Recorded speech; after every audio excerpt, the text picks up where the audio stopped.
Hi YouTube, ACDodd here again, and join me for another episode of On the Road with ACDodd. This time we got a nice local one. In fact, it's a friend of mine called Paul, who is an ex-engine club member, and we're going to go around and have a look at his little Mini. Apparently it's not running smoothly, and it's spent a lot of time in storage, so I'm assuming we've got the usual spark plugs etc issue, so we'll see what that one is. And then after that one we're down to Portsmouth for the afternoon, and we're going to look at a nice 9 and 8 auto Mini. Anyway, let's see how we get on. Here we are. This is Paul's lovely Mini Clubman. Some of you will already know this one because as I've already mentioned, I know Paul and Paul knows me. He built this car about 5 years ago as a project, and it's very nice. But he's called me out this morning because I don't think it's running particularly well. And here's Paul. Hi. Hello Paul, how's things? Yeah, not too bad. As Adrian said, we built this car about 5 years ago, so but it's been in storage for the last 3 or 4 months, and over the winter, so pulled it out, put some new petrol in. It's had petrol stabiliser in it. Didn't start very well to begin with. Had to go play around with the carburetors, make sure there was fuel in and sparks and everything. Took it out for a run, but it's very lumpy, not running very well at all. So I thought I'd give Aid a call, ask him to pop out and just give it the once over and see if there's anything specific that we need to do. Okay.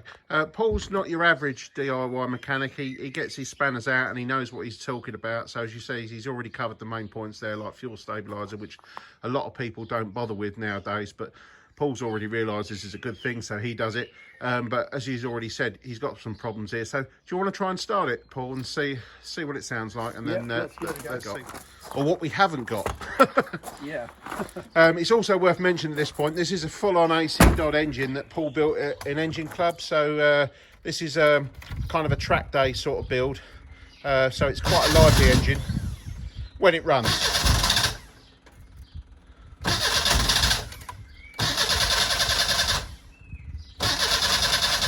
And as you can see, at the moment, it's refusing to start. So that's the job. We've got a very poor engine that won't even run. So, and as you can imagine, for an ACDodd engine, I don't like that. So let's get it fixed. So first things first, with a non-start, we'll just pull the plugs out and see what we've got. Already got 2 out, and I can see that we've got sooted up. So I just think they're where it's been run on choke. I think that's going to be part of your problem. But we'll put a new set of plugs in it because these haven't been changed for quite a while. I think these have been in here a long time, and what people don't realise is that even though spark plugs haven't done the mileage, they deteriorate with time because of the chemicals in the engine, and they stop firing. So let's see if that's the case on this one.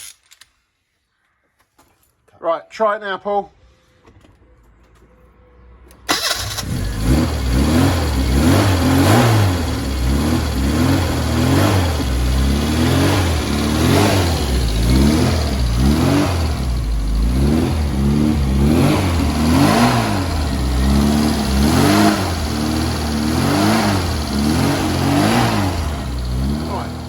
Quite straightforward. We have changed the spark plugs. That still didn't make it start. So interestingly enough, we looked at it. What we actually had was no fuel. So I looked at the carburetors and immediately found that we had sticking floats. So the floats were stuck closed, which meant the float bowls didn't fill, and obviously the engine didn't run. So I applied a bit of percussive adjustment, as Paul will testify to, and we got one carb freed off, got the engine running, and then it ran. It started to run like Paul noticed it when he was having it run, which was basically, it was only running on one carb. So I freed off the second carb, and obviously with the new spark plugs in, you know, she runs great. So we'll go over to Paul now and see what he thinks after the test drive. Yeah, thanks for that, Aid. Well, normal service has been resumed. This car's always been an absolute pleasure to drive. You know, as Adrian mentioned earlier on in the video, we built this together under his supervision, and the car's always driven like a dream, really. And I've just taken it round the block, and legally, of course, without speeding, and it's absolutely back to how it runs normally. So thanks a lot, Aid. Absolutely excellent. And also watching you do this work means that I can go through that diagnostic procedure myself in future. So thanks, Aid. That's it, no problem, Paul. I'm glad to be able to get your Mini running again, and it's always nice to get an ACDodd engine, making sure they run. This is a lovely 1380 with an ACDodd RS Plus camshaft. It's got twin HIF 4 carbs on it, all custom done, custom linkage, etc. I do understand this car is actually for sale. So if anybody's interested in this beautiful example of a Mini Clubman, then send me a PM and I'll put you in contact with Paul. Because this on your driveway would look fantastic. See you soon. Okay, so we got the tune-up, well, I'll say tune-up, we got the repair done on Paul's lovely Mini Clubman with his ACDodd 1380 engine. That's a classic case of when you don't use the car, you do get problems with floats sticking up in carburetors and things like that. Anyway, Paul's very happy with his car, as you saw. Now I'm on the road again, and I'm now going down to Portsmouth to look at the next car, which is I think is another Clubman with a 998 automatic engine. So let's see if we can get that one running better. Right, that's us down in Port Solent, Portsmouth, and we've got the second Clubman of today, which is unusual. So, and this one's a nice little car, and it's owned by a chap called Steve. Right, this is Steve. Steve owns the Mini. Hiya. So, why'd you call me down, Steve? Because it was running a bit rough, and Ash told me that you were the man for fixing it. So, yeah, and you are the man for fixing it. Cheers.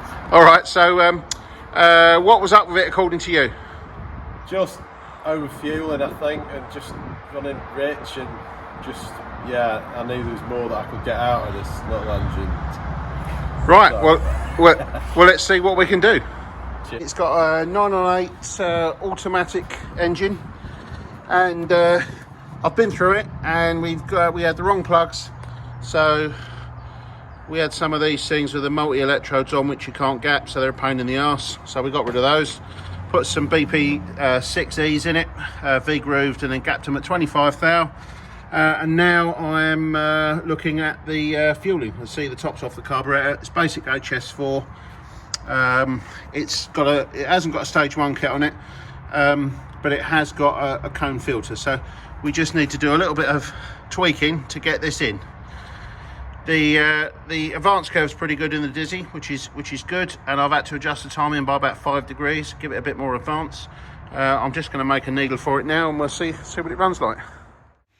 The AAV needle in this one was lean at part throttle all the way from 2000 right the way up to 5000 revs, so a little bit of polishing on my needle machine brought this one in perfectly to deliver about 0.96 to 0.98 on the Lambda all the way up the rev range. Okay, so we finished tuning. I say we already mentioned we put new spark plugs in it, adjusted the timing, and the needle on this one was very lean at part throttle, so a good bit of adjusting on the AAV needle has made this one run perfectly. So yeah, I'm very happy with it. Let's see what the owner thinks. Steve. Very happy. Thanks, AC. Very happy indeed. So what's the difference? It's a different beast altogether. I mean, it's never going to be a rocket ship, but it's like a smooth rocket, nearly a rocket ship. But yeah, thanks a lot. Yeah, no problem. So would you recommend this service to anyone else with a Mini? I would, yeah, I would. Excellent. Heavily recommend it, yeah, thanks. That's all right, Steve, thank you. Cheers.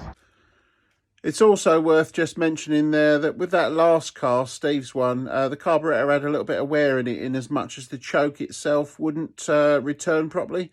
So I had to spend a little bit of time bending the linkage back into shape to make sure that the choke return would actually keep the jet pulled up into its home position. So that wasn't shown on the video, but those sort of adjustments and things need to be made on the road sometimes. in order to get the job done, because if I'd have left that floating about, then obviously we would have had a variable mixture setting. Anyway, as ever, if you do like the videos and you want to see more, please like and subscribe, because I need all the subscribers I can get, and obviously all the watch time I can get as well. So please spread the word, and I'll see you soon. Thank you very much.